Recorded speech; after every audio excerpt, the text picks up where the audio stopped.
Louis Guerrero, who is one of our top administrators for the Academy. Our speaker, of course, is Dr. Davis this morning. Before we go too far, I've got some housekeeping things that I need to make you aware of. First of all, the ladies and gentlemen's restrooms are out to your left and then a sharp right, and you will see the men's room first, a sharp right. As you walk out across the street in that direction or out onto the major esplanade.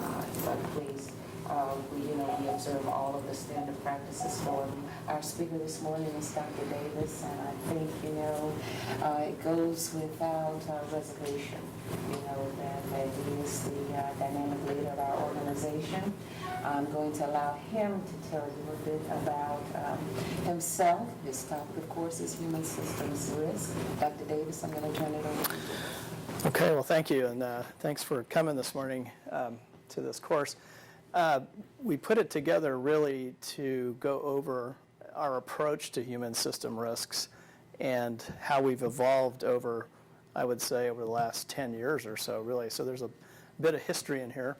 And I'm also happy to take questions at any time because sometimes whatever the topic we're covering, it may not last for an hour if you want to come back to it. So if you want to raise your hand, I can see pretty well out there, and we'll take questions. A little bit about me. I guess I've been in and out of NASA for about 30 plus years now. I was first here as a flight surgeon back in the 80s. In 91, I left to go to American Airlines, and I was the corporate medical director up there.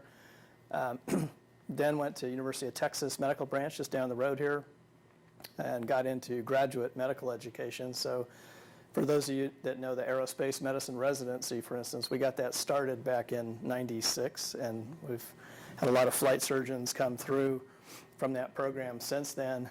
And then I came back to NASA in 2001 as an IPA originally, and was actually on Bill Reedy's staff at headquarters, and then came back into this job in the early 2000s, and was the director of Space Life Sciences. I guess we were Space Life Sciences for close to 30 years, and then about 3 years ago, we changed our name to Human Health and Performance fairly deliberately because we thought that said functionally what we do, and we found it connected outside better with other organizations that had human health and performance type functions.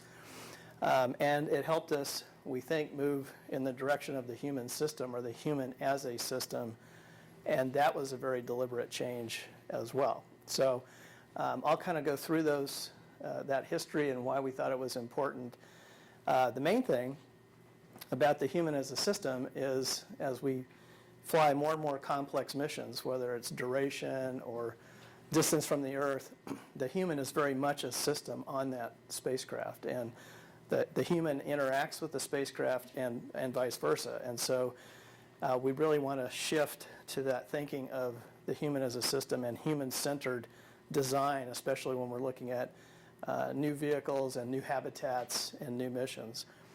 So that was a lot of the thought behind that. I think it's worked pretty well. I think it has helped us communicate human system risks to the programs and to other directorates and find those touch points where we could work together collaboratively as well as explain why our program requirements are the way they are. And I'll show you that flow down and how that works. So what we're going to cover today is, first of all, I just want to give you that timeline, what that development timeline was and how all these different pieces came together. We'll talk about the risk mitigation framework we have now. I think for those of you that have done risk management in other organizations, you'll recognize that as a standard NASA human as a risk mitigation framework.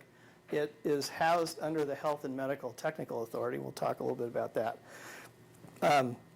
The risks that we assess and why, how we're trying for all the risks to have a very standardized, evidence-driven process, where the data comes from, how we share the data to look at that risk. Traceability to program requirements, I think that's very important because you can think of human system risks as we try to mitigate the risk for the human him or herself, say for bone loss, but it also the risk may reside in the vehicle itself, acceleration limits, environmental concerns, air, water, toxicology, microbiology, things like that. So we can't mitigate all the risks ourselves. We have to interact with the programs and have that deliberate connection. We'll look at some of the design reference missions. Now, some of these are our notional design reference missions. In other words, we created these time frames to help us evaluate the risks because for a lot of the human risks, time and duration are the most important. Time and distance are the most important drivers. And so if you think time and space, that's an exposure level. So we always talk about radiation as an exposure level, but really microgravity is an exposure. So the longer we're in space, the longer the human being's being exposed to those changes. And distance. So distance drives a lot of our concerns, both in terms of autonomy of the crew, of the types of things we need to carry with us to help treat the crew, whether it's a medical problem or a physiological problem. So you'll see all these drivers and how they come together in one risk assessment. So we did try very hard. The goal was always one-pagers for these summary risk assessments. That was a bit too ambitious, so we allowed to be printed on the back. I guess that's still one page as well, but that would include the budget and the resources that go into the risk. So we recently presented this earlier this year to the Human Exploration and Operations Mission Directorate, and we believe it's serving also as a very good communication tool. So you'll see the summary risk table, and what that leaves people with is here's what we know today. Here's our best assessment of what we think our top risks and concerns are. Here's what we know. Here's why we think we know that. Here's the data and the evidence. And you can have a programmatic discussion around those risks. And we'll talk about just a few selected risks and where we are with that knowledge base. So any questions or comments before we get started, or otherwise we'll just jump right in. Okay. So this is a busy chart, but I'll just walk you through it. I wanted to give you the history, as I mentioned. So we've always had, on the top line here, we've always had medical operations and human research going back to all the earlier programs. A lot of it, I would say, was early on was observational medicine, if you will. We planned for a few things, like in the early days, people correctly anticipated motion sickness and things like that happening. But a lot of it was observing the crew and trying to figure out what would happen to the human body during spaceflight. So there were a variety of approaches were taken over the years to start to identify and mitigate those risks. And if you remember some of the history there, back in the early 2000s, it was a bioastronautics research program, and there was a bioastronautics roadmap. So there was a roadmap established looking at the top human system risks. Then when Constellation came along in 2005, the whole R&D, research and development approach and budget was changed at headquarters, and that's actually when the Human Research Program was first formed. So if you hear about the Human Research Program today, it's in its 10th year. The disciplines were put together back in 2005. There were 6 key disciplines like radiation and exploration, medical capability, and things like that you may have heard about. And it was really focused on, I would say, sort of mid-range TRLs, technology readiness levels, around 4 to 6. So the program was very focused at delivering countermeasures for human system risk. At the same time, if you remember, this was only a couple of years out from the Columbia accident. And so one of the recommendations from the Columbia accident was to form technical authorities. And so all these were going on very much in parallel, but they all helped come together for human system risk mitigation. So the research program was formed, was very focused. In 2006, the Health and Medical Technical Authority was formed, and that's one of three. There's engineering, safety, and mission assurance, and then the Health and Medical Technical Authority. So at that time, the head of that is Dr. Williams, Rich Williams at headquarters, and the various positions were set up, including the Chief Medical Officer here at the Johnson Space Center, and that was delegated to me. So one of the roles I have is as the Chief Medical Officer for the Health and Medical Technical Authority. In 2007, we began working on a variety of standard sets. We'd always had the Manned System Integration Standards at MSIS, for those of you who remember that document. We began to look at standards for human spaceflight. So we had always had limits on human exposures. We observed bone loss. We had countermeasures to the bone loss, and we're always trying to do better with prescriptions for the crew. But we never actually had a standard. And so what I mean by that, actually when we first started talking about these standards back in 2007, they were sort of the reverse of preventive medicine. So if you think of preventive medicine today, you would, if you go to the doctor, you'll have a cholesterol level done and blood pressure, and you're always trying to optimize those, right? Well, one of the thinkings back then was that we couldn't get to zero bone loss. At least we didn't think so at the time. So the concept was, how would we manage that? What would be an acceptable range, say for bone loss or muscle loss in human spaceflight? They were actually called operating bands when we first started back in 2004, 2005. So we started to try to express limits for human exposures, muscle loss, bone loss, and then they were written as standard sets in the mid-2000s. And so there's Volume 1, which is about crew health, and then there's Volume 2, which is about human factors and habitability. So we broke the old MSIS document 3000 into two standard sets, and those are our two current standard sets.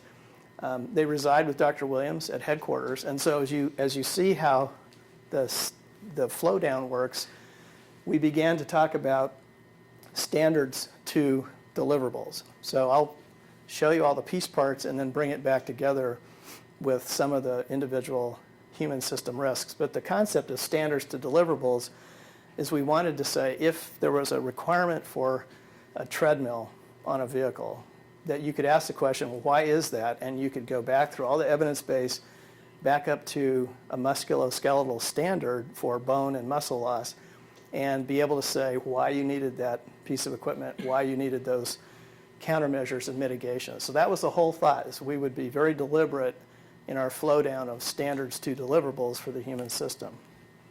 That said, that was kind of the engine, if you will, and then we needed a process for how to do that. So I think I don't actually think we use the RMAT language anymore. No one was a big fan of it even back then. But we called it the Risk Management Assessment Tool. The RMAT, again, it was an attempt at this one-pager to pull together everything we knew about a particular risk. And so we started trying to understand how would that work, how would it work for our various risks, and then what would it look like for different design reference missions, because they change the nature of the risk. Obviously, flying for 3 years going to Mars is more challenging than 2 weeks in low Earth orbit, so we had to modify our assessment of the risk as we went along.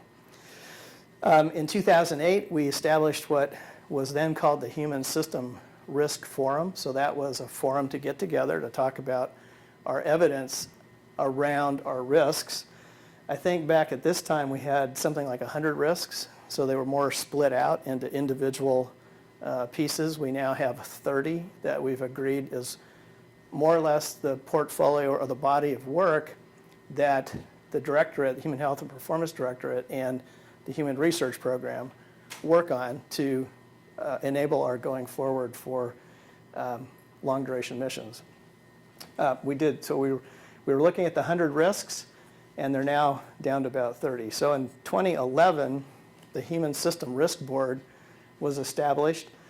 That grew out of the forum because that gave us a formal process then to analyze and manage our risks. So a lot of you that are in human health and performance have been to a HSRB, Human System Risk Board.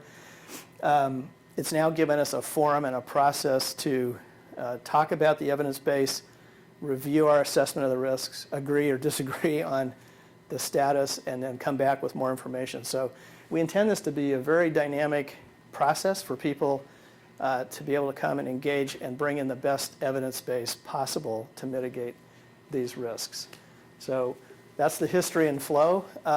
It did take a long time to get there, but what I think it has done for the human in spaceflight, it has given us a logical flow from standards right down to deliverables, and we can assess human system risks, how they interact with programmatic risks, and I think right now we're in the best shape we've been in terms of understanding low Earth orbit and longer duration missions, or to give us that basis to have those discussions. So I think I actually talked about this a little bit. I'll just tell you about the pieces that come together to mitigate the risks. So that was the history. This is the organization and the funding organizations that come together to mitigate human system risk. So Rich Williams, again, is the Office of the Chief Health and Medical Officer at headquarters. He is the head of the Health and Medical Technical Authority. The various funding entities that contribute then to mitigating the risks are Crew Health and Safety, which is in the Human Exploration and Operations Mission Directorate. Human Research Program, also in HEO. This is where most of the research funds for the research and development comes from. There are some funding lines that come from Advanced Exploration Systems and Space Technology.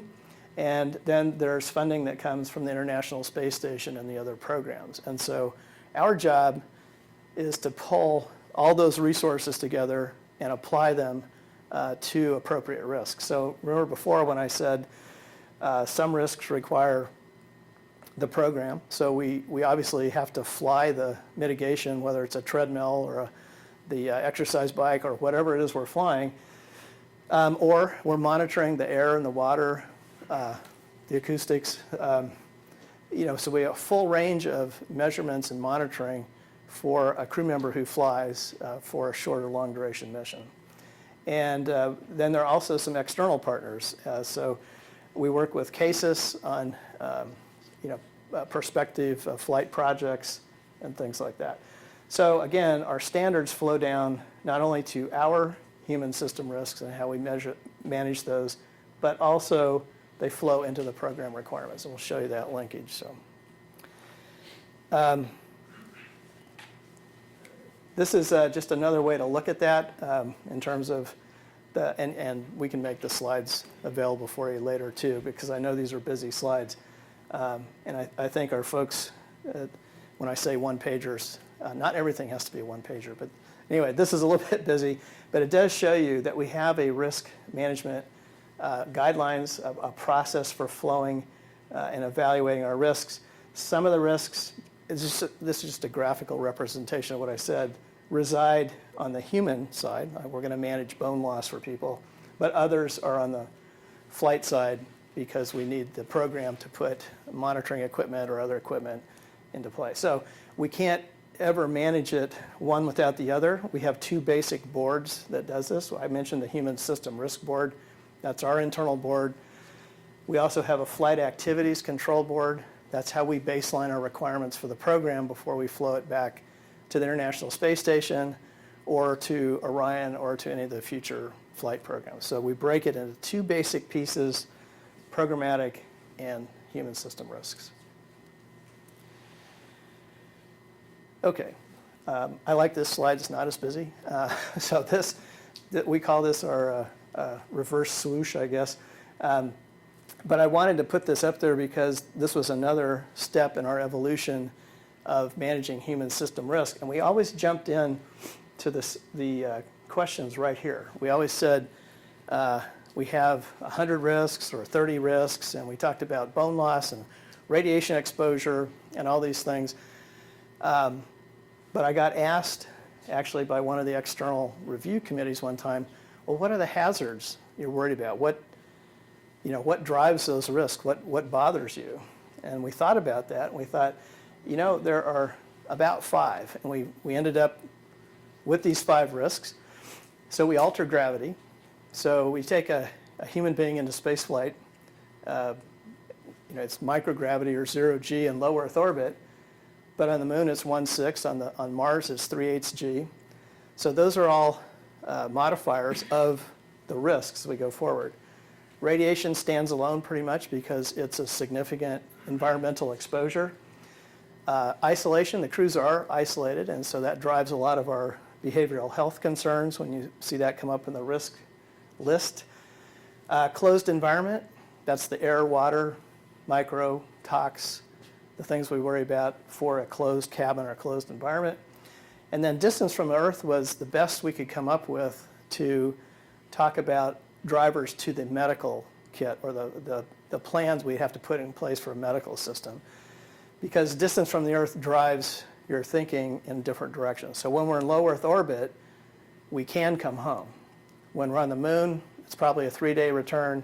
Mars, not easily coming back. And so the distance from the Earth starts talking about how do you plan for longer and longer exposures for people, crew autonomy. The equipment's going to have to be different again for long duration flights. It's going to have to be robust. We're not going to be able to put spares up as easily as we do for ISS. So those are the main drivers. We then inserted our evidence base in between that. So if you think of the hazards, and then you think of all the accumulated evidence we have, whether it's ground, flight-based, or other systems. So we derive a lot from healthcare databases on the Earth. We don't try to reinvent cardiovascular health or bone health if there's a lot to be learned from those disciplines.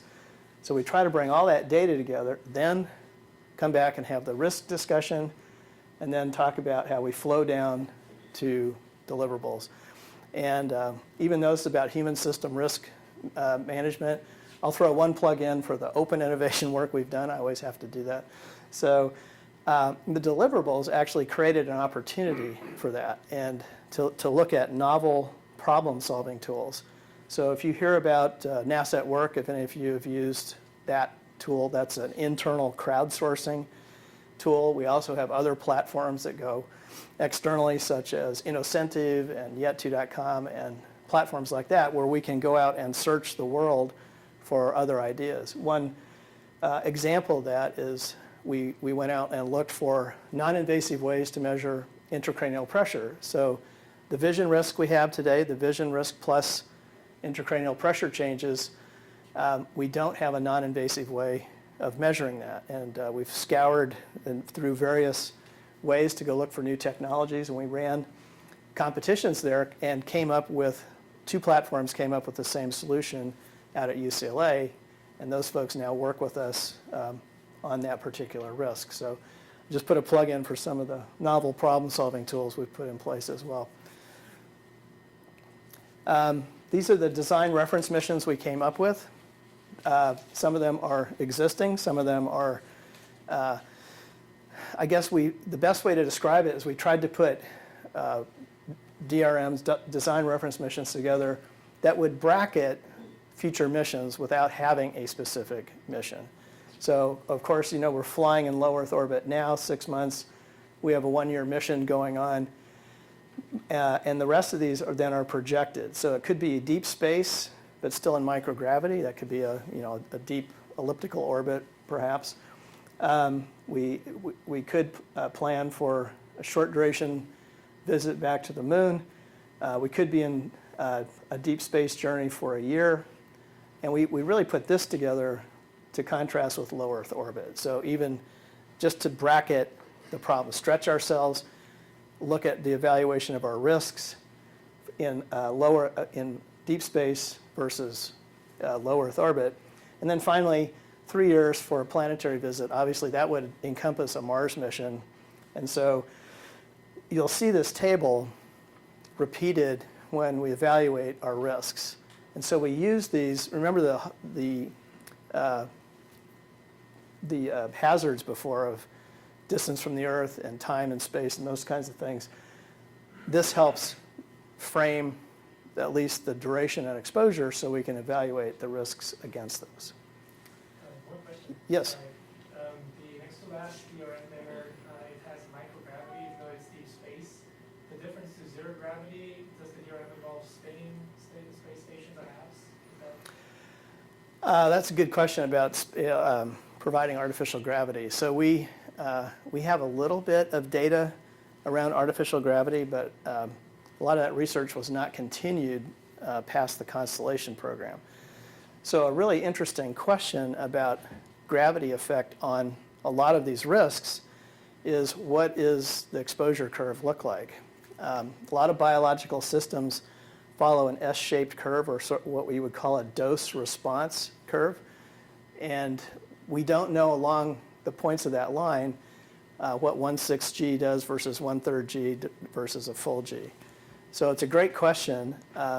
We don't know if you need continuous exposure. Could you be exposed for an hour to some fractional G and that would improve some of these risks? We don't know the answer to that question, but it's one of those ongoing debates, and we don't have very much data for it. So that's in the DRM, that's not quite defined what it would look like? So No.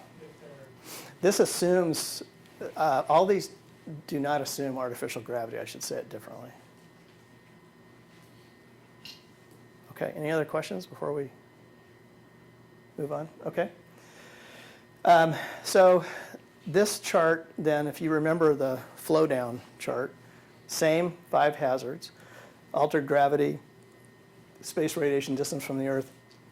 And then we began to group the physiological systems that fell under those hazards. So when you alter gravity, you can have balance problems from going into or back from low gravity fields. Fluid shifts, of course, we think that has a lot to do with the intracranial pressure and vision risk. Deconditioning of the heart. So if you don't exercise, your exercise capacity goes down quite a bit. Muscles atrophy, you lose bone.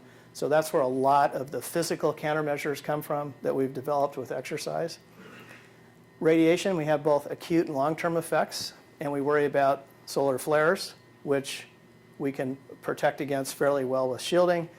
And we also worry about galactic cosmic radiation, which is the major driver to the radiation risk because you cannot shield for that as well. And so that would drive a lot of our exposures.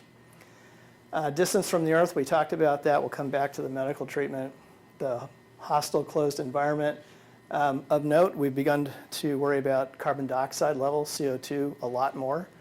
For those of you that are connected to the space station, you know we're managing down to around 3 millimeters of mercury now, which is much less than we used to manage to before. So I have a slide on the carbon dioxide levels and what that means. And my sense is that this will continue, there will be continued pressure to reduce the carbon dioxide level in vehicles because of the contribution to several risks. We have evidence that the immune function changes and is altered in humans where the response is not as robust as on the Earth. And you couple that with evidence that viruses can reactivate in the human body in spaceflight. And there's some evidence that the virulence of bacteria is also greater in spaceflight. So those are going in the wrong direction if you want to think about that. If the immune function is being attenuated a little bit and the viruses and bacteria may be changing. Okay, I won't spend a lot of time on this, mostly because you can't read that probably from the back rows. But all I wanted to point out is we do now, with the Human System Risk Board, have a deliberate flow down of the process from identifying the risk, and that actually took a lot of work. If you think about, we had 100 risks. We argued about should they be combined, should they be separate risks, and ended up with 30 risks. Then we come up with a mitigation plan, which I'll show you. It's then reviewed by the Human System Risk Board. We plan to review those risks on at least annual basis to understand our evidence base and how we manage the risk. And then we track and implement. So very standard risk management process, but it did take quite a while to apply this to a human being, but we think it's made a big difference for us both internally and communicating externally on human system risks. So next chart, please. Oh, I'm driving, okay. So we got, this is another contributory piece. So if you remember that flow down chart of the hazards followed by the evidence base, you know, we had a lot of arguments between does the evidence base come first or the standard or vice versa. I think now that flow down chart makes a lot of sense because we have a pretty big evidence base, but in the early space program we didn't. So you had very few standards and you had a lot of observational science going on. Today, now we have a lot of data that we're trying to bring to bear. So two big pieces. We bring data from the medical side, from flight. We bring data from terrestrial medicine as well, and we bring in research data and environmental and operational data. All of those contribute to some of the risks. So it could be CO2 levels, could have been something was measured in the water or the air. We bring medical data in from the healthcare side and the research data. Now, why is that important? The way we set up the Human System Risk Board is to bring in the best data we have at the earliest possible time. So we have a data sharing policy that enables this. So there's two things we needed to protect. One was the privacy of medical data, which we have a very detailed process for how you can request data and how that data is protected so that individual crew members are not identified. And we also have, we need to maintain the right of the research folks to publish. And so we have specific policies that address both of those pieces because we want the earliest possible data to come into the risk board. So what we actually bring in are pre-publication sets of data and early observations from the medical side. And that contributes, the reason for that is if there's a change, if there's something I should be doing differently as the chief medical officer, I need to know that as soon as possible so we can implement changes. But then we still respect the two databases. So this policy goes back to 2012. I think it's worked pretty well. And it allows us to bring the data together for the whole community. The other thing about the Human System Risk Board is it's multidisciplinary. And so in our directorate, we would like more people to know about more of the risks and more of the data so they understand the total picture we worry about for human system spaceflight. Okay, I mentioned 30 risks and then I show you 100. This list of 100, part of this comes from our medical models. So you can think of human system risk in two buckets that don't always nicely separate into just two, but you can have a problem in orbit just from being human. So we could walk around here today, one of us might have an attack of appendicitis or have a kidney stone or something like that. It's just a fact of being human in spaceflight. So we have to prepare for medical incidents and put medical equipment on board for those issues we hope don't happen, but they might, either for being ill or injured or being, say, having a burn or an abrasion or sprain or something like that. The risks in blue are the 30 risks we have focused on to put more of our research and development effort into that we think are the major risks that are either driven by spaceflight or exacerbated by spaceflight. And so that list, which took all those years to come up with, is this list. And you're welcome to have these slides. So that right now there are 30 risks and 2 concerns. Again, we've kept them in those hazard categories: altered gravity, radiation, the closed environment, or the spacecraft design, whether the crew's isolated. Again, distance from the Earth. This is a major driver for our medical care system of that list I just showed you of 100 different items. So that's a challenge. You know, we have a fair amount of space on the International Space Station. We have the ability to come home. As we go forward into spaceflight off the planet, those risks don't go away, but we have to assess whether they might happen to us or how we're going to manage those. Some of the bigger risks we have today are the spaceflight-induced intracranial hypertension or vision alteration up in the upper left, carbon dioxide exposure we just talked about, bone, muscle. We worry about a lot of operational settings as well for how the crew might be ill or injured by being in spaceflight. So that's our body of work. That's what we focus on for the Human Health and Performance Directorate and the Human Research Program. How can we intervene with the risk? We have 3 opportunities: pre, in, and post-flight.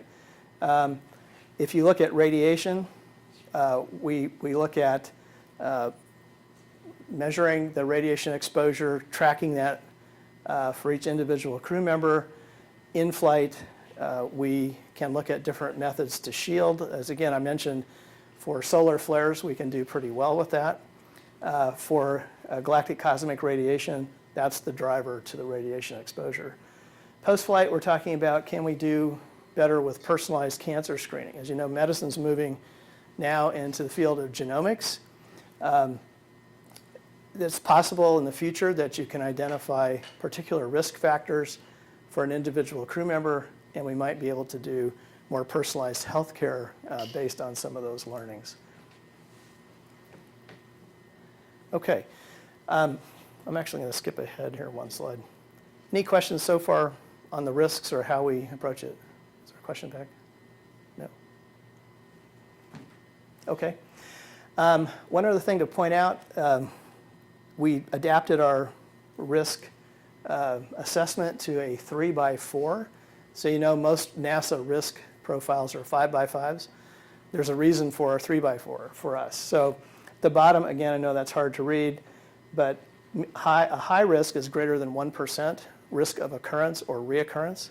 The middle box is less than 1%, and the far left side is less than 0.1%. The reason we stopped at a 3x4 versus 5x5 is if you think of how risk systems are managed today, that the driver is to try to get to as low a risk as possible. You'll hear people talk about 5 nines or 6 nines, you know, where you have a risk of occurrence of 1 in a million. Well, for a biological system to be able to predict at 1% is pretty good. I mean, because we're basically go on population data. So I can tell you based on, say, if you get your cholesterol or blood pressure done, how you stack up against the rest of the population and say, well, you're at the high end of the curve over here, this is good, or the low end over here, that's not so good. But it's very hard to say exactly what your individual risk is. Now with genomics and personalized medicine, again, that could change, but really we go off population data right now. So given the fact that for us to predict at 1%, we're one of the higher risk systems in spaceflight. So if you think about, that's 10 to the minus 2, right? We are one of the highest risk systems. We're right up there with orbital debris. When you talk about being in spaceflight, when you get beyond an orbital debris field, we become the highest risk system because of this inability to predict, usually, you know, much less than 1%. And the reason for not going to the right is, let's say you had a 1% risk of a particular problem that was significant. But you as an individual had a 5 or 8 or 10% risk. I don't know what that means. I mean, it's not that it means we're much farther away from where we want to be, but I can't say that 5 is better than 8 is better than 10 when we really want to get to 1. And so we made this very hard on ourselves by saying risks that are higher than that to the right tell us how far away we are from where we want to be, but doesn't give me any risk management data to work with. I can't say, okay, 5% is okay because we want to be at 1% or less. Two other takeaways on this slide is we worry about not only mission risk, but long-term health. And you'll see that on our risk charts. So remember radiation, if we can protect against a solar flare, and we're absorbing radiation through galactic cosmic radiation, we can accomplish the mission. We can go to Mars and accomplish the mission. However, we will be way beyond our lifetime exposure limits for the crew. So the risk to the crew is their long-term health, their lifetime exposure. So we have to worry about both. And you'll see that we carry both of these columns through in our risk assessment, because it's not only enabling the mission, but what about the next 30, 40, 50 years of that person's life? So we hold ourselves to both of those responsibilities. Another part on here actually goes back to your artificial gravity question, is all the assessments you'll see assume a suite of countermeasures that are in place today, either for the International Space Station or something similar for Orion and other vehicles. If that changes, then that's where the interaction with the program comes into play. So if we say we're yellow, requires mitigation, and that mitigation goes away, like if you had a mass scrub or something changed on the vehicle, we'd have to go back and reassess. So there are assumptions built in to those evaluations when you see them come up. And I actually want to skip to this chart. So everything we've talked about comes down to almost a one-pager. So remember I said we print on the back with the budget. So all of that developmental work, all of the evidence base, we actually do reduce to this front-loaded chart. So here are the DRMs. Remember I showed you the design reference missions before. Those are the modifiers of a particular risk. Here is the mission risk and the long-term health risk. And so we have incorporated all of those assessments in these evaluations. So that's taking that 3x4, and it's taking the assumptions of we have a current suite of countermeasures, and then the group, the Human System Risk Board, debates what the status of that risk is. Is it green, yellow, or red based on that 3x4 assessment criteria. So in this case, this is muscle mass, strength, and endurance. You can see that we think for long-term health, we're doing pretty well. I'll show you some data on that. For mission risk, the reason it's yellow is it does require countermeasures right now. It takes a lot of crew time also to exercise. So there's actually a category we've introduced, which is optimization. So you may actually manage a risk very well, but it takes 2 hours of crew time per day. Can we do better than that? So there's another challenge we've put out for ourselves is, can we manage risks and reduce crew time, which of course is very valuable to everything else that needs to go on in spaceflight. So I won't go through this obviously, but suffice it to say, this is the standards to deliverables approach we talked about before. Before we had so much data, we actually could get the deliverables on the front page. But that's the idea. You have a standard for your risk. You look at the data you have and assess how are we doing. And then I hope the next chart is, I'm going to skip a couple. I wanted to show you the budget chart here. So I'll come back to those. But this is the backside of the chart, if you will. And so here are the deliverables. So we may be trying to find new knowledge, come up with a new technology, look at different operational protocols, and update our standards. So it's a continuous event. We look at who's paying for the intervention. Is it the Human Research Program? Is it the International Space Station? And you can see how those funding lines have to come together, especially for a musculoskeletal risk, because we have to fly equipment and fly those countermeasures and validate those countermeasures. Meanwhile, we're still looking for advanced concepts. We're looking ahead to the Orion spacecraft. And we then put all of those resources together on that risk. This is what's become a very good communication tool to management about what are we spending, what are we doing, what's our timeline for implementation, and we hold ourselves to a timeline. I'll give you a quick example. Back in the Constellation program, when I think the requirements for the life support system had to be in by 2010, and we did not have an updated lunar dust standard. The life support folks, of course, needed our standard for exposure before they could go specify the requirements for the life support system. So we had about 4 years from the formation of this Human System Risk Board to the timeline that we had for requirements. And so, you can't do science necessarily on a timeline, but you can come up with your better answer. So a lot of the times the programmatics will drive us to say, especially if you're looking at building equipment, flying equipment, what timeline do you need to meet to actually get to that point to impact that vehicle? Yes, question, Terry. Question on this chart here.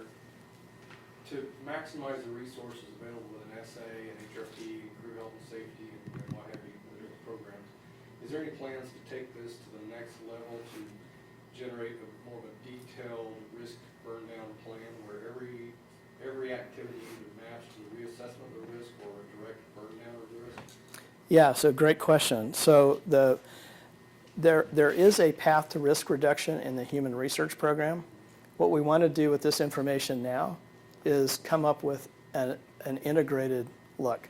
Because remember, we have crew health and safety dollars, we have International Space Station dollars.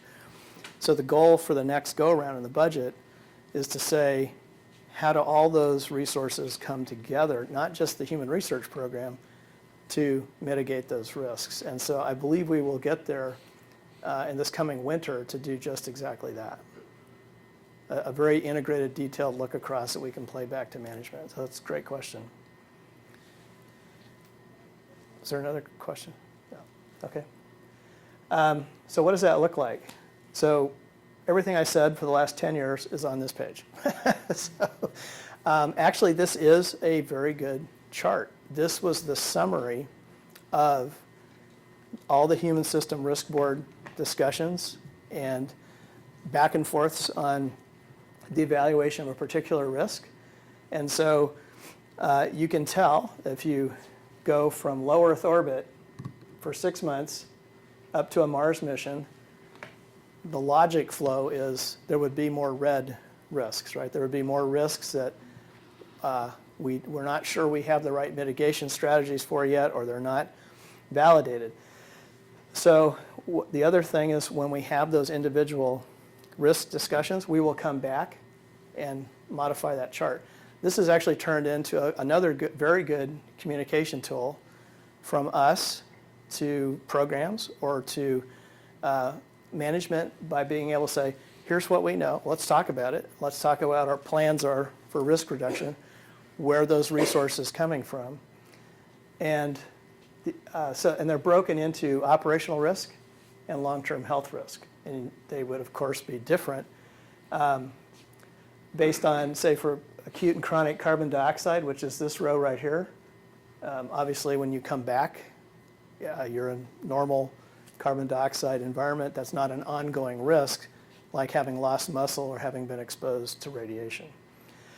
So what this is a good touch point for us too. So you can pick this up on any given year when we're updating our risks and say, this is what the Human Health and Performance Directorate or the Human Research Program knows about those 30 risks and those 2 concerns.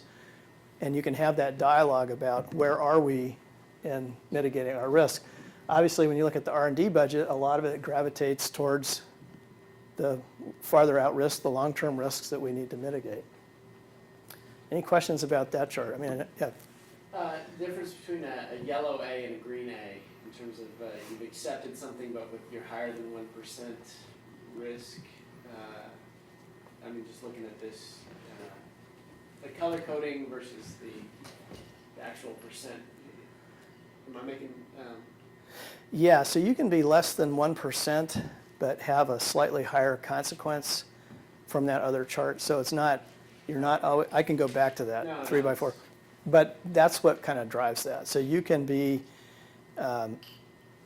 not at the lowest level consequence, but still be less than 1%. So you can accept that risk with mitigation with full acknowledgement that this is what we believe is what's going to happen for that length exposure. Does that make sense?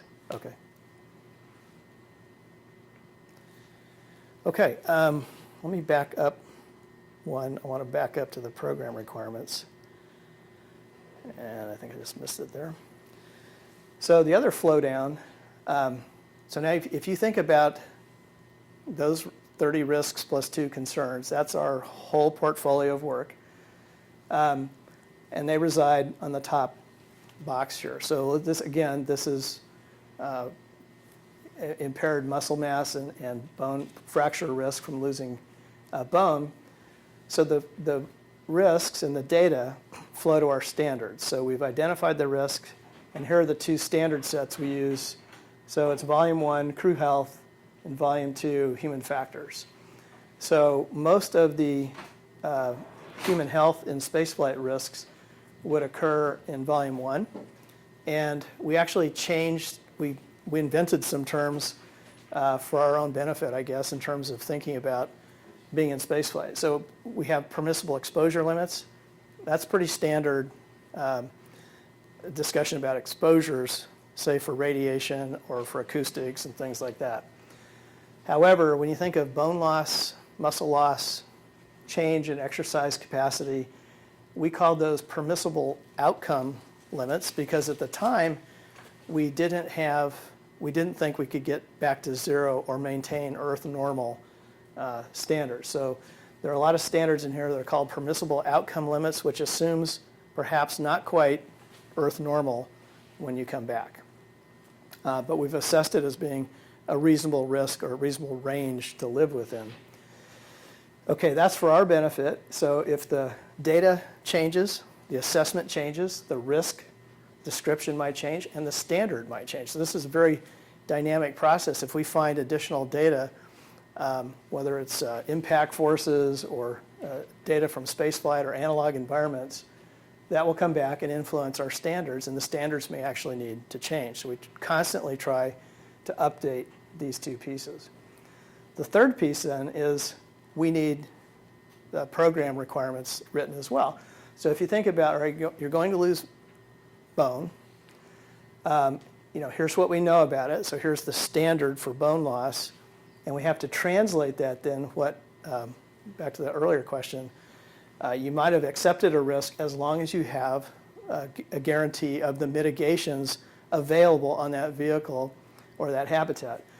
So, and you can imagine they'd be very different, that exercise requirements for 6 months on the space station would be different to short duration flights up and down, more like shuttle flights for a commercial crew, and would be different than Orion, where you may be gone for slightly longer periods of time in deep space. So if we can't translate these requirements into good program requirements, then we don't get the mitigations we need in place to fulfill that assessment chart I showed you with the red, yellow, greens.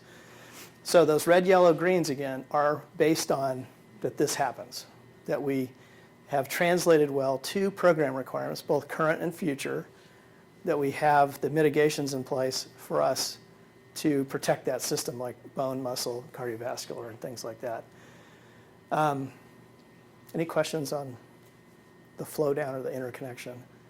And it's not that these pieces didn't exist before, we just did not have this combined process to pull it all together in one place and to see all the interconnectivity. So if you change any piece of this, if we learn something different, that might change a program requirement, or if we lost funding or lost mass or something down here, that might change our risk assessment. We have to be aware of all those things. Okay. Actually, let me show you a couple data slides here, and then we'll finish up.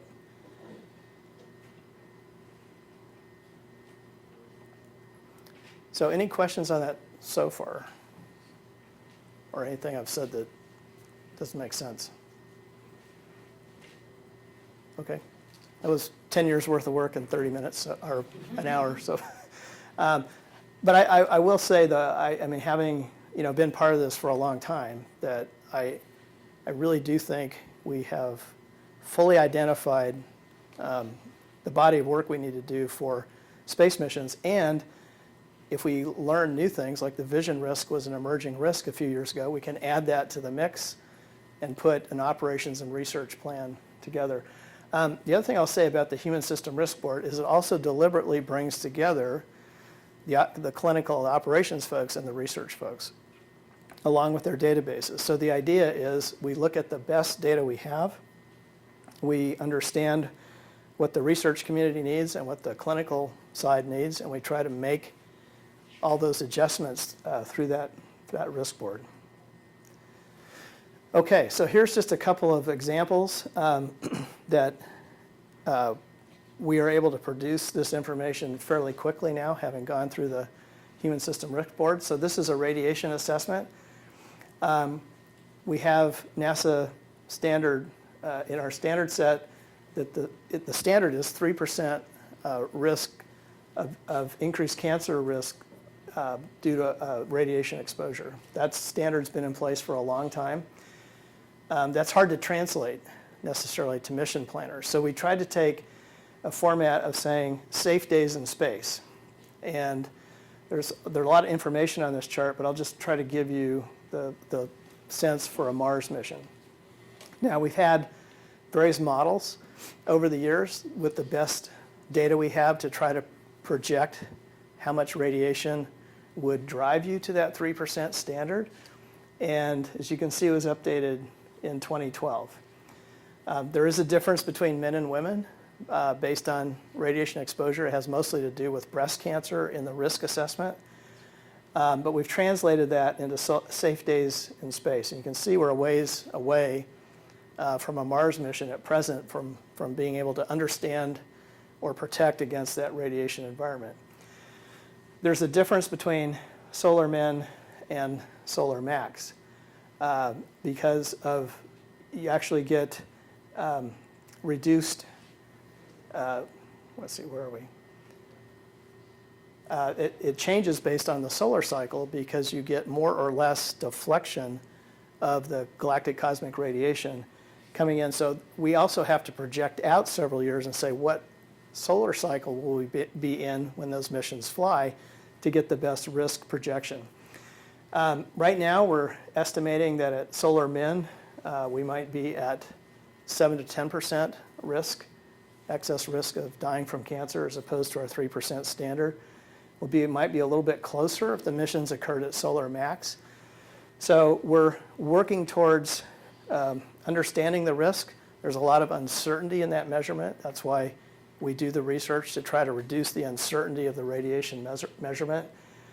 And this may be part of the overall risk acceptance, if you will, of a Mars mission if we're still out at that range. But that's where a lot of the research is going into, is trying to understand the biological effects and the effective and the understanding the uncertainty of the measurement of around the radiation risk.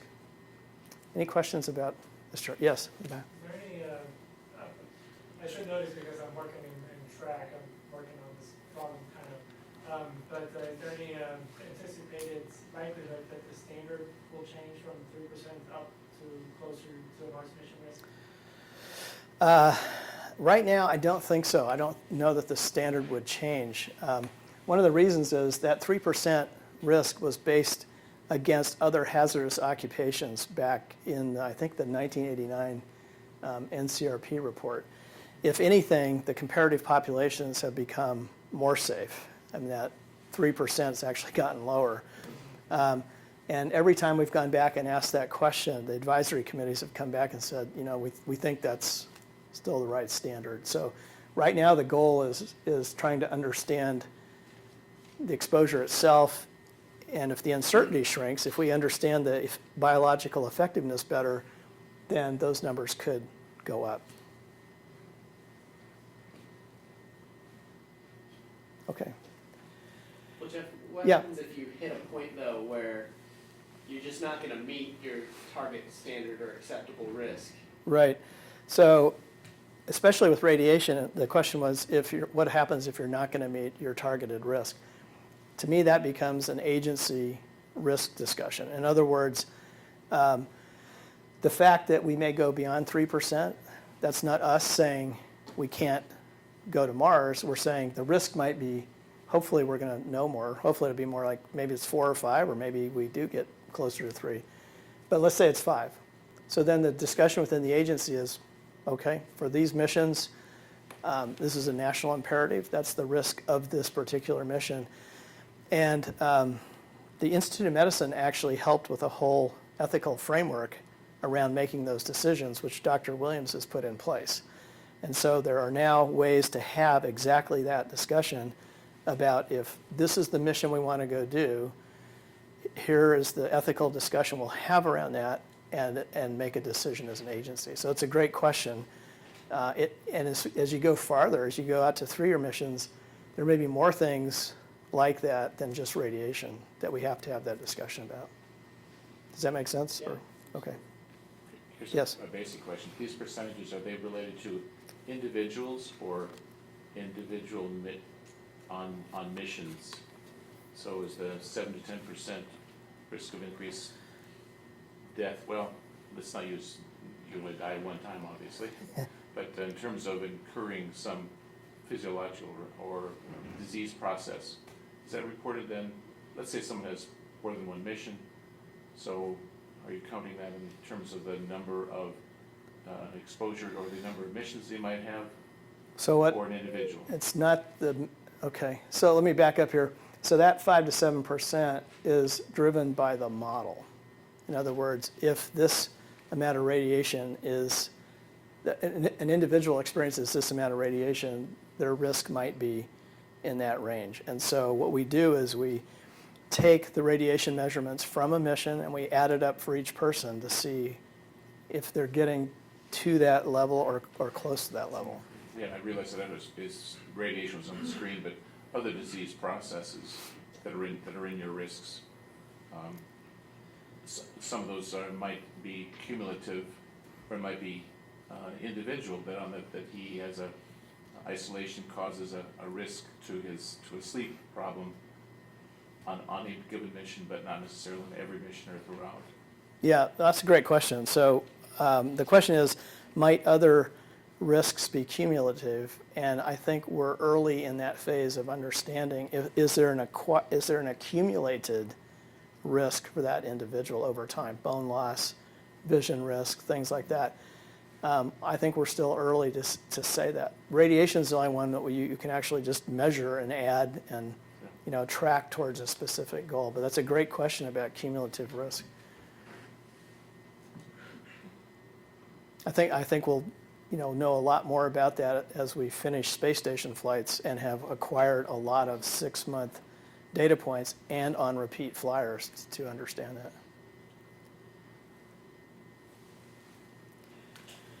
Okay, here's the vision risk. I'll tell you some about this now because this is a very current risk. It was an emerging risk back a few years ago.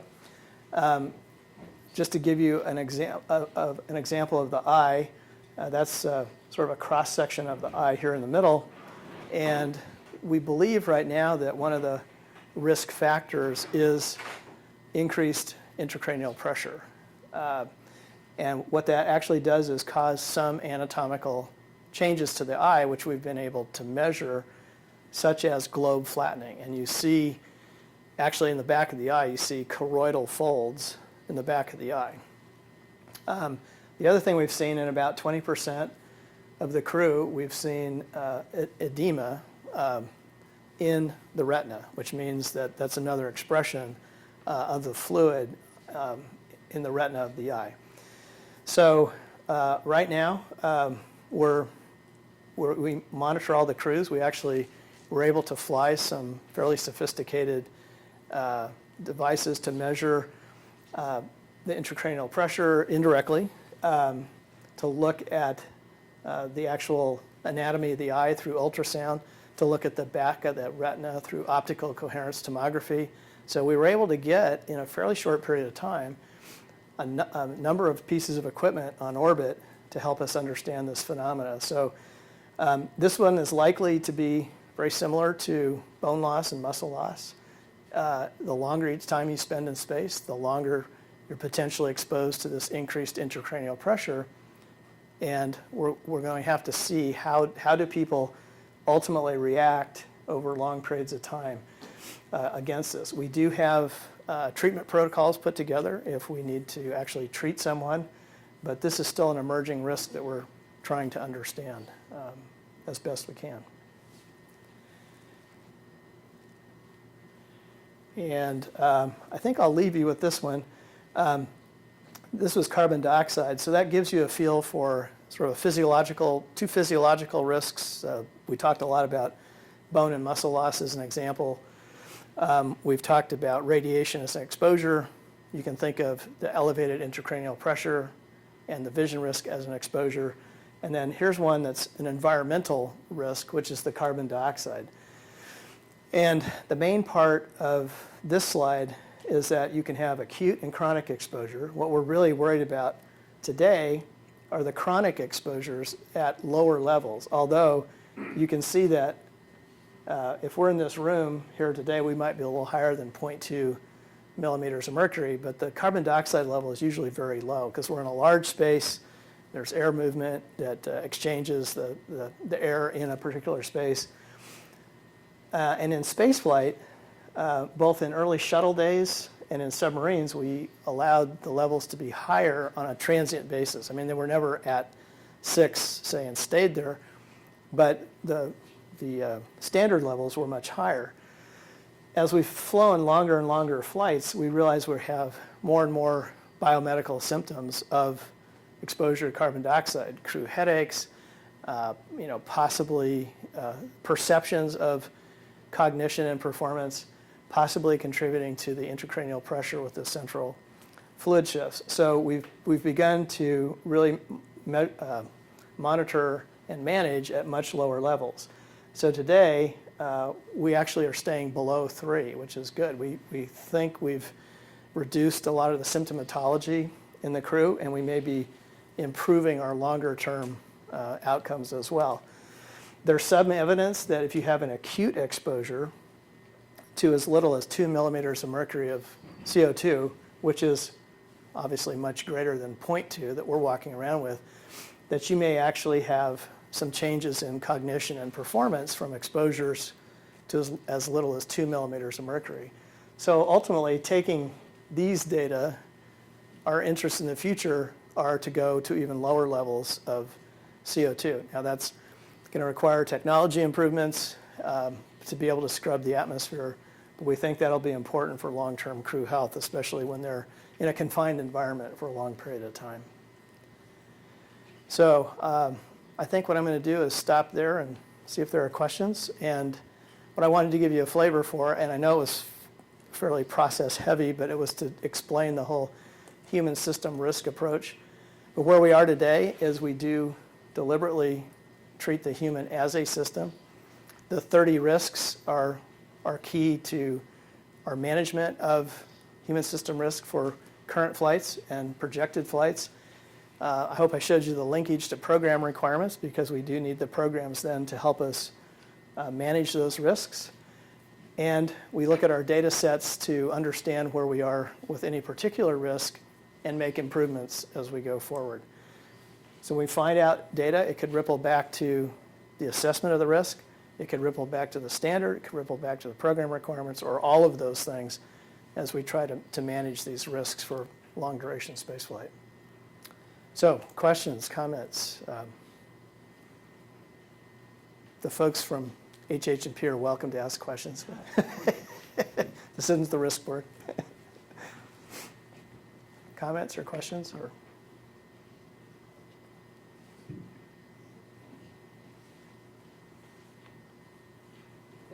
quiet group. Yeah, well, thank you. Again, thank you all for coming out. Thank you, Dr. Davis. Such a very interesting overview of the risk assessment philosophy and the progress that's been made to date. I just want to remind you all to please fill out your survey forms and turn them in countermeasures as you're exiting.